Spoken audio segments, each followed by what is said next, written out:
하나님, 또 다시 새로운 달을 선물로 받습니다. 새 달의 첫날, 이 새 아침에 우리에게 하나님의 이름을 부르며 찬양과 기도로 시작할 수 있게 하시니 감사합니다. 어려운 형편 속에서도 주님의 이름을 부를 수 있는 용기를 주시고 주님 앞에 나와 간절한 우리의 사정을 알을 수 있게 하시는 주님, 오늘 이 아침에도 이 새 달을 우리가 어떻게 살아갈까 걱정하는 마음으로 기도하는 성도들이 있습니다. 우리의 피난처가 되시는 하나님, 주님은 우리의 힘이시며 우리의 큰 도움이십니다. 땅이 변하든지 산이 흔들려 바다 가운데 빠지든지 바닷물이 솟아나고 뛰놀든지 그것이 넘침으로 산이 흔들릴지라도 주님은 우리와 함께 하시며 우리를 도우시며 우리를 구하여 주실 것을 믿습니다. 이방 나라가 모여 떠들고 진동하여도 우리가 두려워하지 않는 것은 주님께서 목소리 한번 발하시면 천하의 모든 것이 힘없이 무너지고 망할 것을 믿기 때문입니다. 어떤 창검보다 힘이 있으시며 어떤 무기도 힘쓰지 못할 주님의 능력을 찬양하며 2024년 두 번째 달을 시작합니다. 우리와 함께 하시고 우리의 도움이 되어 주시옵소서. 자비하신 하나님, 우리는 참으로 죄 많고 연약한 존재이지만 우리의 영혼 깊은 곳에 하나님을 향한 갈망, 거룩을 향한 열망이 있음을 주님께서 아십니다.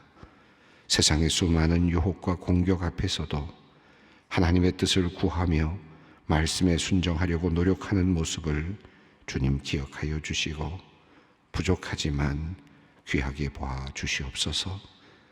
곤란 중에도 우리를 너그럽게 대하여 주셔서 세상 사람들로 하여금 우리가 하나님의 자녀인 것을 분명히 알게 하여 주시고 우리가 주님의 이름을 부를 때마다 하나님께서 응답하신다는 것을 많은 세상의 사람들이 분명히 볼 수 있게 하여 주시옵소서. 하나님, 소망교회 성도들을 위하여 기도합니다. 사업을 하거나 가게를 운영하는 성도들을 위해 기도합니다. 하루하루 불안한 마음이 있고 육체의 고된 노동이 이어지고 있습니다. 주님께서 우리 성도들의 사업이 든든히 서가게 하시고 건강을 잃지 않도록 돌보아 주시옵소서. 일을 하면서 잘못된 유혹에 빠져들지 않도록 마음과 생각을 붙잡아 주시옵소서. 속이는 저울추를 멀리하게 하시고 정직과 성실로 무장하게 하여 주시옵소서.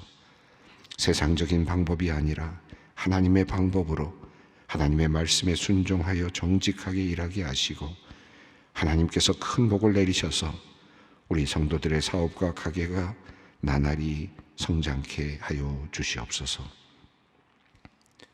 모두가 다 정상적으로 살아가는 것 같은데 알게 모르게 중독에 빠져 힘들게 살아가는 성도들이 있습니다. 알코올, 도박, 게임, 휴대폰, 쇼핑 등 너무도 많은 유혹들이 그들을 힘들게 합니다. 능력의 하나님 도와주시옵소서. 악한 습관을 끊어주시고 정상의 삶으로 하나님께서 기뻐하시는 삶으로 건강한 삶으로 회복시켜 주시옵소서. 살아있고 능력이 있는 주님의 말씀으로 중독에 빠져 허덕이는 성도들의 의식과 마음 그리고 삶을 완전히 변화시켜 주시기를 원합니다. 새 사람을 입게 하시고 새로운 존재로 다시 태어나게 하여 주시옵소서. 하나님, 호스피스 병동에서 혹은 요양병동에서 얼마 남지 않은 이 생의 시간을 보내는 성도들을 위하여 기도합니다.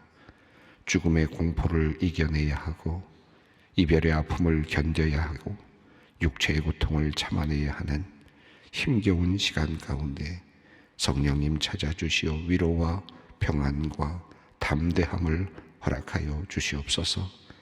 하늘나라를 바라보며 마지막 삶의 결승선을 승리로 마무리할 수 있도록 주님께서 함께하여 주시옵소서. 낙심할 만한 일을 경험하며 마음이 무너진 성도들이 있습니다. 사람 때문에 사업으로 인해서 신앙생활을 하던 중에 입시나 취업에 대한 실패로 사랑하던 사람을 잃고 어찌할 바를 몰라 하는 주님의 자녀들을 주님께서 위로하여 주시옵소서. 마음을 단단하게 하여 주시기를 간구합니다. 하나님의 생각은 인간의 생각보다 훨씬 더 크고 높다는 것을 깨닫고 주님께 온전히 삶을 맡기도록 믿음을 굳게 세워 주시옵소서. 평생 함께 살아갈 배우자를 찾기 위해 기도하는 청년들을 주님께서 살펴주시고 그들의 기도를 들으시고 응답하여 주시옵소서. 어디엔가 주님께서 예비하여 두신 사람을 속히 만날 수 있도록 주님께서 눈을 열어주시고 길을 열어주시옵소서. 내 살 중에 살, 내 뼈 중에 뼈라고 고백할 수 있는 사랑하는 사람을 꼭 만나도록 주님께서 인도하여 주시옵소서. 사업이 잘 되어 기쁘고 감사한 시간을 보내는 성도들이 있고 놀랄 만큼 기적적인 성공을 거두어 행복감으로 가득한 성도들도 있습니다. 하나님, 무엇보다 모든 것이 하나님의 은혜임을 깨닫게 하시고 그 확신 가운데 하나님께 감사한 마음을 잃지 않게 하여 주시옵소서. 내게 능력 주셨기에 거둘 수 있었음을 알게 하시고 주신 것들을 하나님의 선물로 감사히 받아 나누는 일에 기쁨으로 동참케 하여 주시옵소서.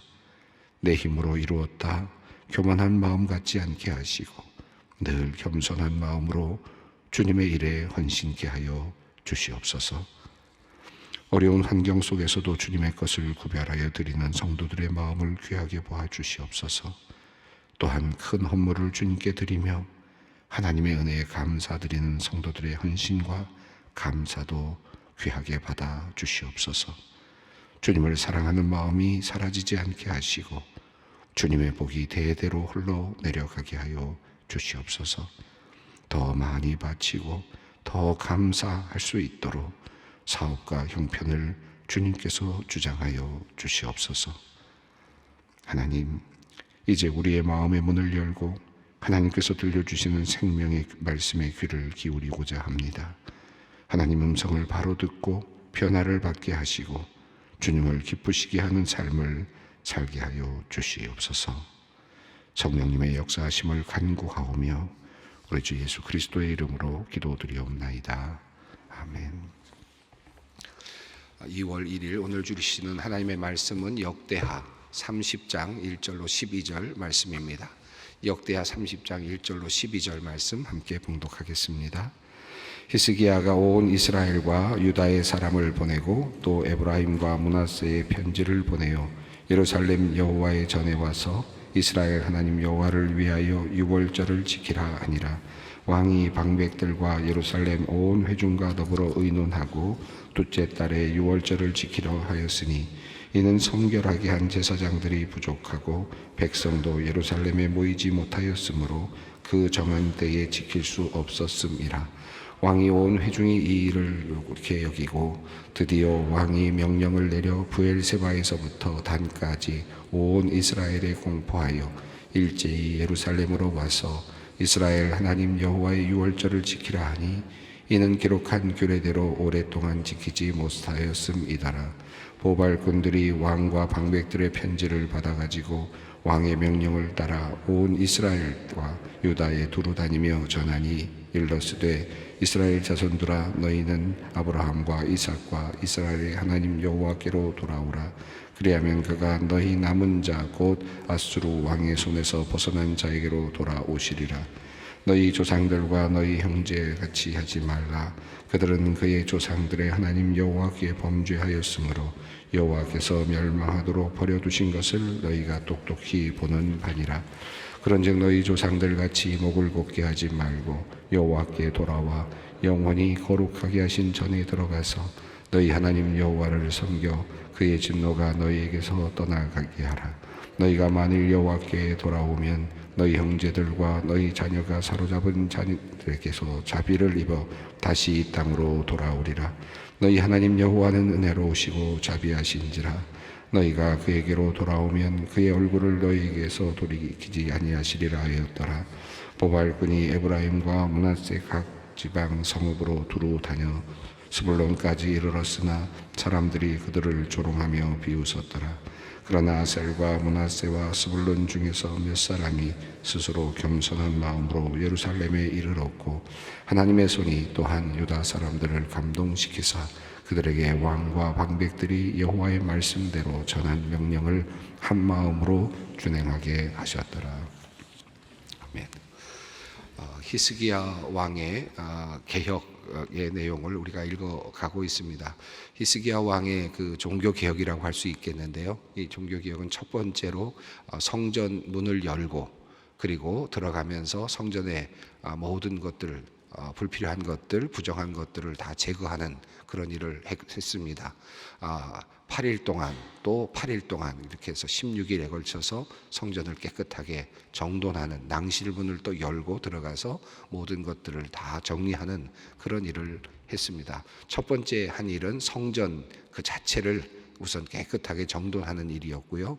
두 번째 우리가 보았던 것은 이제 그곳에서 번제를 드리는 일이었는데, 속죄제를 드리고 그리고 번제를 드리고 그리고 또 감사의 제사를 드리는 이런 제사의 회복, 하나님께서 명령하신 그 성전의 기능이라고 할 수 있겠죠. 성전의 기능의 회복이 이제 두 번째로 있었습니다. 우리가 읽었던 과정은 이제 그런 과정이었는데, 오늘은 이제 그 성전에서 제사를 드리고 속죄 제사를 드리고 번제를 드리고 감사의 제사를 드리는 제사의 회복과 더불어서 이제 또 다른 성전에서 드려지는 이제 절기가 있습니다. 이 절기의 회복, 이 절기는 매년마다 돌아오는, 주기적으로 돌아오는 그런 의미이겠습니다.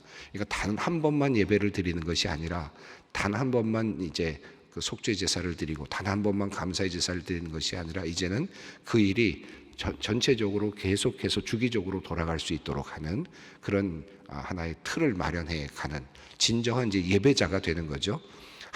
단 한 번의 예배자가 아니라 이제 계속 주기적으로 예배를 드리고 성전을 중심으로 살아가는 그런 이제 틀을 만들어가는 과정이라고 할 수 있겠습니다.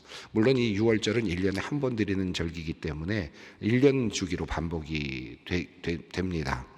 이 1년 주기로 반복이 되는 6월절, 이 절기를 어떻게 지켰는지 하는 내용이 이제 오늘 본문의 내용이고, 또 뒤에 이어 나오는 내용은 이제 그 6월절 절기를 지키는 구체적인 내용들이 설명되고 있습니다. 오늘 본문은 이제 6월절을 지켜야 되겠다라고 하는 것을 결정하는 내용과, 그리고 6월절을 지키는데 날짜가 잘 맞지 않아서 원래 지켜야 될 6월절은 이미 좀 지나갔기 때문에 그 다음에 그럼에도 불구하고 한 달을 늦추어서라도 6월절을 지키는 좀 특별한 경우에 해당이 됩니다. 그리고 더 중요한 것은 6월절을 지키는데 당시에 이미 아수르에 의해서 멸망이 되고 흩어져 버린, 포로로 다 잡혀가기도 하고 또 여기저기로 흩어져 버린 이스라엘, 북이스라엘 나라의 백성들을 초청하면서 그들을 돌아오라고 하는, 예루살렘으로 돌아오게 하고 또 예배자로 돌아오게 하는 그런 특별한 어떤 메시지가 오늘 본문에 담겨 있습니다. 자, 오늘 본문 특별히 히스기야 왕이 이제 그 성전에서의 제사를 온전히 이제 드린 후에 그 다음에 이제 온 이스라엘과 유다에게 편지를 이제 사람들을 보내면서 왕의 명령을 전달하는 그런 내용입니다. 솔로몬 시대까지는 하나의 통일된 왕국을 이루고 있었는데, 다윗 통일, 이제 사울 왕부터 시작해서 다윗이 이제 통일된 왕국을 만들어 가지 않습니까? 그리고 솔로몬 시대에 아주 팽창한 큰 나라를 만들어가고 통일된 나라를 만들었지만, 그러나 르호보암 시대에 여로보암과 나누어지면서 북이스라엘 그리고 남유다로 이렇게 나누어졌습니다. 그리고 계속해서 남유다와 북이스라엘이 끊임없는 이제 긴장 관계를 가져오기도 했고, 또 때로는 결혼 관계를 통해서 또 서로가 같이 가는 그런 시간도 있었지만, 오므리 왕조라 그러죠. 아합 가문과 더불어서는 그만 연합해서 같이 지내는 것이 도리어 이방 신들을 섬기는, 바알과 아세라와 이런 신들을 섬기는 것으로 또 부정적인, 통일은 되어 가지만 서로 교류는 됐지만 도리어 부정적인 그런 교류들이 일어났던 것들도 보았습니다. 그런데 지금 이 히스기야의 시점은 어느 시점이냐 하면 북이스라엘이 지금 멸망한 그런 시점입니다. 아수르에 의해서 이제 멸망당하고, 그리고 이스라엘의 많은 방백들이 많은 곳으로, 다른 곳으로 이렇게 흩어지게 되어서 지금 정말 이 나라가 존재하지 않는 이제 북이스라엘은 지금 그런 상황이 되어 있는 겁니다. 남유다는 지금 남아 있지만 북이스라엘은 지금 흩어져 있는 상황입니다. 그러니까 지도가 지금 바뀌어 있는 상황인데 히스기야는 이제 북쪽에 있는 이스라엘 백성들까지도 이제 염두에 두고 있습니다. 그리고 그들도 하나님의 백성이라고 하는 사실을 기억하면서 이제 유월절 지키는 일을 이제 시행을 하게 됩니다. 자, 1절 말씀을 읽겠습니다. 히스기야가 온 이스라엘과 유다에 사람을 보내고 또 에브라임과 므낫세에 편지를 보내어 예루살렘 여호와의 전에 와서 이스라엘 하나님 여호와를 위하여 유월절을 지키라 하니라. 여기서 온 이스라엘은 전체 이스라엘 또 유다, 그러니까 북이스라엘과 그리고 유다 지역의 사람들을 보내서 에브라임과 므낫세 이 지역이 다 북이스라엘에 해당되는 지역이겠습니다. 그런데 이곳에까지 다 연락을 해서 사람 여호와의 전에 와서 예루살렘 전으로 와서 이제 유월절을 지키라라고 그렇게 지금 권면을 하는 겁니다. 이게 왕의 명령으로 지금 하달이 되고 있는데 단지 유다만 아니라 북이스라엘의 모든 그런 백성들까지도 형제들까지도 함께 초청을 하는 그런 내용입니다. 그런데 한 가지 문제가 있는데 유월절을 지키려고 하면 첫째 달에 이제 유월절이 있는데 유월절을 지키기에는 이미 지금 8일 동안 성전을 정화하고 또 8일 동안 또 성전을 정화하면서 16일이 벌써 지체가 되어서 이미 첫째 달에 유월절이 있는데 그것을 지키기가 어렵습니다. 아직 이미 그런 과정 속에서 유월절이 지나가 버렸기 때문인데 그래서 첫째 달이 아니라 둘째 달로 한 달을 미루어서 지금 유월절을 지키려고 하는 것입니다. 자, 그래서 2절이 그 내용을 말하는데요. 왕이 방백들과 예루살렘 온 회중과 더불어 의논하고 둘째 달에 유월절을 지키려 하였으니, 둘째 달에 유월절을 지키려고 하는 이유는 하나님께서 명령하신 날짜는 아니지만 그러나 그 날짜를 반드시 지켜야 되겠지만 상황이 여의치가 않았던 겁니다. 자, 그러니까 날짜를 어겼기 때문에 그것은 잘못된 것인가? 여기서 그렇진 않고 그럼에도 불구하고 상황에 따라서 지금 이것이 조정되고 있는 것을 보여주고 있습니다. 3절 말씀입니다. 이는 성결하게 한 제사장들이 부족하고 백성도 예루살렘에 모이지 못하였으므로 그 정한 때에 지킬 수 없었습니다. 오랫동안 유월절 예배를 드리지 못했기 때문에 이제 유월절 예배를 다시 드리려고 하니까 정결하게 그렇게 유지가 되고 있는 제사장들도 부족했고 또 백성들도 준비가 되어 있지 않았다는 겁니다. 그래서 시간을 두고 회개하고 또 정결케 하는 그런 시간들을 보내고 또 사람들의 숫자가 모여야 되니까 그런 시간들을 고려해서 이제 한 달을 미루어서 그렇게 예배를 드리기로 작정을 하였습니다. 우리가 예배를 드리는 것 굉장히 중요하죠. 날짜를 정해서 드리는 것 굉장히 중요하고 그리고 그 정한 규칙대로 우리가 예배를 드리는 것도 굉장히 중요한 일입니다만은 지금 히스기야의 예배 개혁에서 중요한 것은 성전 개혁에서 중요한 것은 날짜가 중요한 것이 아니라 정신이 더 중요했습니다. 모이는 그 자체 모두가 다 모일 수 있는 그것이 더 중요하게 여겨지는 이제 그런 모습을 볼 수 있습니다. 자, 4절입니다. 왕과 온 회중이 이 일을 좋게 여기고, 이 보면 계속해서 그 사람들과 함께 왕이 의논하고 또 함께 마음을 합하는 그런 과정이 계속해서 나옵니다. 2절도 그렇지 않습니까? 온 회중과 더불어 의논하였다 그렇게 되어 있습니다. 혼자 하지 않았고 의논해서 마음을 모아서, 그리고 또 4절에도 왕과 온 회중이 다 이 일을 좋게 여겼다. 한 달 뒤로 미루어서 하는 것에 대해서 더 모두가 다 합의를 했다는 의미겠습니다. 그러니까 설득의 과정도 있었을 것이고 아마 여기에 대해서 이견이 있는 분들도 있었겠죠. 그러나 서로 마음을 합해가는 과정이 있습니다. 그래서 이 지금 예배의 개혁은 혼자 간 게 아니라 함께 마음을 모아가고 있는 그런 모습인데 우선은 왕 혼자 한 것이 아니라 왕과 또 그 회중들이 함께 의논해서 가고 그 다음에 더 나아가서는 왕과 회중과 더불어서 유다만 남유다 사람들만 예배를 드리려고 한 것이 아니라 북쪽에 있는 이스라엘 백성들 흩어져 있는 모든 백성들까지도 모아드리는, 그러니까 화합하고 하나가 되어가는 흩어진 사람들이 이제 모여지게 되는 이런 모습을 보여주고 있습니다. 자, 그래서 뭐 이제 결의를 그렇게 하고 이제 시행을 하는데요. 왕이 명령을 내리는 내용이 5절입니다. 함께 읽습니다. 드디어 왕이 명령을 내려 브엘세바에서부터 단까지 온 이스라엘에 공포하여 일제히 예루살렘으로 와서 이스라엘 하나님 여호와의 유월절을 지키라 하니 이는 기록한 규례대로 오랫동안 지키지 못하였음이더라. 브엘세바는 이스라엘의 남쪽의 경계를 항상 지칭할 때 사용되는 그런 지명입니다. 또 단은 이스라엘의 북쪽, 북이스라엘까지 포함했을 때 끝에 해당이 되는 곳이죠. 그래서 브엘세바에서 단이라는 것은 이스라엘의 전 영토라고 할 수 있겠습니다. 할라에서 백두까지 뭐 이렇게 얘기하지 않습니까? 우리나라에서는 딱 그런 표현이라고 할 수 있겠습니다. 북쪽의 끝, 남쪽의 끝이라고 할 수 있어요. 전 국토를 의미하는 표현인데 브엘세바에서 단까지 지금 모든 곳에 공포를 해서 예루살렘에 모여서 이제 유월절 예배를 드리자라고 그렇게 공포를 한 겁니다. 유다 왕의 이름으로 공포를 하였는데 이 이유는 지금까지 유월절 예배를 제대로 드리지 못했기 때문입니다. 분열된 이후로 제대로 유월절의 예배가 드려졌는지 사실 성경 역대기에 따르면 그 내용이 없습니다. 이제 드디어 유월절 예배가 드려지게 되고 요시야의 개혁 시대에 또 유월절 예배가 다시 이제 드려지는 내용이 나오는데 그런 의미에서 본다면 지금 분열된 이후에 예루살렘에 함께 모이는 것은 처음 일이다라고 할 수 있겠습니다.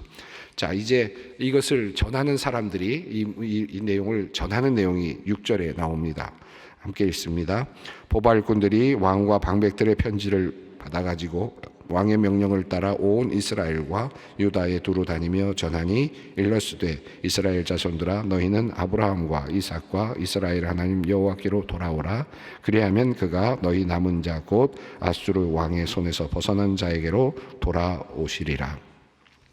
이제 보발꾼들이 전하는 사람들이 메시지를 가지고 이제 갔습니다. 근데 그들이 가지고 간 메시지가 무엇이었는지가 6절 후반부부터 중반부부터 시작이 돼서 이제 쭉 이어지게 됩니다. 이 내용은 왕의 명령서라고 할 수 있겠고요. 또 이스라엘을 향한 하나님의 그런 초청의 메시지라고도 할 수 있겠습니다. 자, 예배자로 다시 돌아오라라고 하는 그런 초대장인데 이제 흩어져 있는 모든 사람들로 하여금 돌아오라라고 하는 그런 왕의 명령이고 하나님의 초청입니다.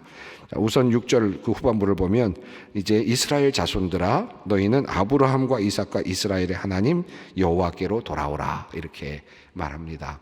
자, 그 과거 분열되어 있던 그런 그 초기 아합 왕조, 오므리 왕조 예를 들어서 또는 뭐 르호보암, 여로보암 이게 아니라 위로 올라가서 우리가 함께 있었던 우리의 조상, 우리의 실제 조상이면 믿음의 조상인 아브라함 그리고 이삭 그리고 야곱 그 신앙의 조상들에게로 우리 함께 다시 모이자. 그들에게로 그 하나님에게로 돌아오라라고 하는 표현입니다. 여기도 보면 참 흥미롭게도 이스라엘의 하나님에게 돌아오라 이렇게 표현이 되어 있거든요. 야곱이죠. 아브라함, 이삭, 야곱의 하나님인데 여기서는 이스라엘이라는 말을 쓰고 있습니다. 북쪽 지역이 이스라엘로 불렸기도 했기 때문에 또 전체적으로 보면 이제 이스라엘 백성이라는 의미가 있어서 그랬는지 도리어 존중하는 의미로 이스라엘이라는 표현을 사용하지 않았나 생각이 듭니다. 중요한 것은 여호와께로 돌아오라는 것입니다. 흩어져 있는 백성들 포로로 잡혀가고 포로로 다 흩어진 아수르의 경우에는 아시리아의 경우에는 이제 이스라엘 민족들을 다른 곳으로 흩어서 이주 정책을 피지 않습니까? 그래서 이제 더 이상 그 민족이 하나가 되지 못하도록 하는 정책을 피게 되는데 이것이 아수르가 핀 정책 중에 가장 강력한 그런 이방인들을 통제하는 그런 시스템이었는데 그런 시스템에 해당이 돼서 이스라엘 백성들이 흩어지게 되었습니다. 자, 그런 상황에서 이제 어떻게 하면 돌아올 수 있느냐 하는 그런 것입니다. 자, 우선 첫 번째로 여호와께로 돌아오라. 우리가 여호와께로 돌아오면 하나님께서 우리에게 돌아오신다. 우리가 돌아가면 하나님이 우리에게 돌아오신다. 하나님도 지금 멀리 떠나 계시다라는 것인데요. 우리가 하나님께로 돌아오면 하나님이 우리에게로 돌아오신다. 두 번째 7절입니다. 너희 조상들과 너희 형제들과 같이 하지 말라. 그들은 너희 조상들의 하나님 여호와께 범죄하였으므로 여호와께서 멸망하도록 버려두신 것을 너희가 똑똑히 보는 바니라. 자, 왜 지금 아수르에 의해서 이스라엘 백성들이 북이스라엘이 특별히 멸망하게 되었는가? 그 이유는 바로 여호와께 향한 범죄 때문이다라는 것입니다. 범죄의 결과가 지금 우리가 멸망이라고 하는, 흩어짐이라고 하는 결과로 나타나게 되었다라는 것이죠. 자, 우선 그러니까 첫 번째에서 우리가 여호와를 지금 떠났고, 그리고 우리는 여호와께 범죄하였다. 이것을 이제 인정하는 것입니다. 8절 읽습니다. 그런즉 너희 조상과 같이 목을 곧게 하지 말고 여호와께 돌아와 영원히 거룩하게 하실 전에 들어가서 너희 하나님 여호와를 섬겨 그의 진노가 너희에게서 떠나게 하라. 자, 전에 들어가서, 하나님의 전에 들어가서 예배하는 일도 지금까지 하지 않았습니다. 그래서 이제 여호와의 전에 들어가서 예배자가 되라는 것입니다. 여호와를 섬기라는 것입니다. 그래서 그 진노가 떠나가게 하라. 그렇게 되면 진노가 떠나가게 될 것이다. 자, 우리가 돌아가면 하나님이 돌아오실 것이고, 그리고 우리가 전으로 들어가면 그곳에서 우리에게 지금 범죄함으로 인해서 생겨난 모든 진노가 떠나가게 될 것이다. 그렇게 말합니다. 9절입니다. 너희가 만일 여호와께 돌아오면 너희 형제들과 너희 자녀가 사로잡은 자녀들에게서 자비를 입어 다시 이 땅으로 돌아오리라. 너희 하나님 여호와는 은혜로우시고 자비하신지라. 너희가 그에게로 돌아오면 그의 얼굴을 너희에게서 돌이키지 아니하시리라 하였더라. 자, 너희가 여호와께 돌아오면 하나님께서 돌아오신다라고 그렇게 말씀하셨던 그 앞부분에서 이제 9절은 한 걸음 더 나아가서 너희가 여호와께로 돌아오면 흩어져 있는 모든 백성들이 다시 고향으로 돌아올 수 있게 될 것이다. 회복이 일어나게 될 것이다 라고 하는 구체적인, 하나님이 돌아오신다는 것이 어떤 의미인가? 자녀들이 돌아오고 흩어져 있는 백성들이 돌아오게 될 것이고, 그리고 하나님께서 그의 얼굴을 너희에게서 돌이키지 아니하신다는 말은 무슨 의미겠습니까? 하나님께 기도할 때 우리의 기도를 이제 들으시게 된다라고 하는 의미로 말씀하고 있습니다. 이 내용은 사실 앞에 지금 히스기야가 했던 내용, 말씀, 성전을 정화하면서 했던 말과 많은 유사점과 있고 같은 맥락 안에 있는 것입니다. 다시 한번 지금 히스기야는 북이스라엘 백성들에게 이와 같은 명령을 전달합니다. 자, 이렇게 해서 북이스라엘 지역까지 올라가는 이 메시지, 구원의 초청이라 그럴까요? 회복을 향한 초청이고, 흩어진 자를 모으시려고 하는 하나님의 초청의 메시지가 지금 전해지고 있는데, 10절 말씀 읽습니다. 보발꾼이 에브라임과 므낫세 지방 각 성읍으로 두루 다녀서 스불론까지 이르렀으나 사람들이 그들을 조롱하며 비웃었더라. 에브라임, 므낫세, 스불론은 다 북이스라엘 지역입니다. 그리고 또 심지어는 요단 동편까지도 이어지는 그런 지역인데, 여기까지 가서 지금 초청을 했는데 조롱하며 비웃는 사람들이 대부분이었다는 겁니다. 그렇지만 희망은 있습니다. 11절입니다. 그러나 아셀과 므낫세와 스불론 중에서 몇 사람이 스스로 겸손한 마음으로 예루살렘에 이르렀고, 완전히 실패는 아니었습니다. 그럼에도 불구하고 하나님께 겸손한 마음으로 나오는 사람들이 있었다. 흩어졌던 백성들 중에서 예루살렘에 오는 사람들이 있었다는 겁니다. 자, 그리고 12절 읽습니다. 하나님의 손이 또한 유다 사람들을 감동시키사 그들에게 왕과 방백들이 여호와의 말씀대로 전한 명령을 한 마음으로 준행하게 하셨더라. 그래서 유다 사람들도 북이스라엘 사람들을 받아들일 수 있도록 마음이 감동되어서 이제 북쪽 사람들과 남쪽의 사람들이 함께 모여서 이제 예배를 드릴 수 있는 준비가 되었다라고 하는 내용입니다. 이 내용을 쭉 읽다 보면 이런 생각이 듭니다. 지금 히스기야 왕 시대이고요. 남유다는 아직 온전한, 아직 위태롭지만 아직은 왕권이 살아있고 또 나라를 유지하고 있는 상황이지만, 북쪽 이스라엘은 이미 아수르에 의해서 멸망당하고 다 흩어져 버린 그런 상황입니다. 나라가 사라진 상황이죠. 남쪽은 아직 존재하지만 북쪽은 이제 다 사라진 상태에서 북이스라엘 백성들에게 초대를 하면서 예배를 드리러 오라. 그리고 예루살렘을 회복하자. 예루살렘에서 하나님께 예배를 드리면 돌아오면 하나님께서 우리를 다 돌아오게 하실 것이다 라고 하는 메시지를 북쪽에 흩어져 있는 이스라엘 백성들에게 전하고 있고, 우리 함께 예배하자 라고 하는 초대를 하고 있지 않습니까? 그런데 이제 먼 훗날 이 역대기를 읽고 있는 독자는 어떤 상황입니까? 유다의 백성들까지도 다 멸망을 해버려서 바벨론으로 포로로 잡혀갔다가 70년을 보내고 다시 돌아오는 시점에 이 글을 읽고 있거든요. 그러니까 이 히스기야의 메시지가 어떻게 들릴까요? 이들에게는 자신들을 향한 또 다른 메시지로 아마 들렸을 것입니다. 우리가 포로로 잡혀갔지만 돌아올 때 하나님께서 돌아오실 것이다. 그리고 예루살렘 성전을 회복할 때, 예배가 회복될 때 하나님께서 우리에게 모든 범죄에 대한 그런 그 형벌을 멈추시고 우리를 용서하실 것이다. 이 메시지가 지금 히스기야의 메시지를 통해서 앞선 메시지지만, 그리고 우리 모두가 북이스라엘과 남유다가 함께 예루살렘을 회복해야 한다라고 하는 그런 명령, 당위성이 그대로 그들에게 다시 마음으로 아마 들어왔을 것이라 생각합니다. 흩어진 자를 모으시는 지금 하나님의 모습이고, 예배자로 부르시고, 그리고 또 주님 앞에 모두가 함께 한 마음으로 모이기를 원하시는 하나님의 모습이 오늘 본문 속에 잘 나타나고 있습니다. 오늘 이 본문을 읽으면서 내가 다시 한번 하나님 앞으로 돌아오리라 라고 하는 마음, 또 예배자로 회복하리라 라고 하는 이런 결단이 있었으면 좋겠습니다. 함께 기도의 자리로 나아갑니다. 하늘에 계신 우리 아버지, 아버지의 이름을 거룩하게 하시며 아버지의 나라가 오게 하시며 아버지의 뜻이 하늘에서와 같이 땅에서도 이루어지게 하소서. 오늘 우리에게 일용할 양식을 주시고 우리가 우리에게 잘못한 사람을 용서하여 준 것 같이 우리 죄를 용서하여 주시고 우리를 시험에 빠지지 않게 하시고 악에서 구하소서. 나라와 권능과 영광이 영원히 아버지의 것입니다.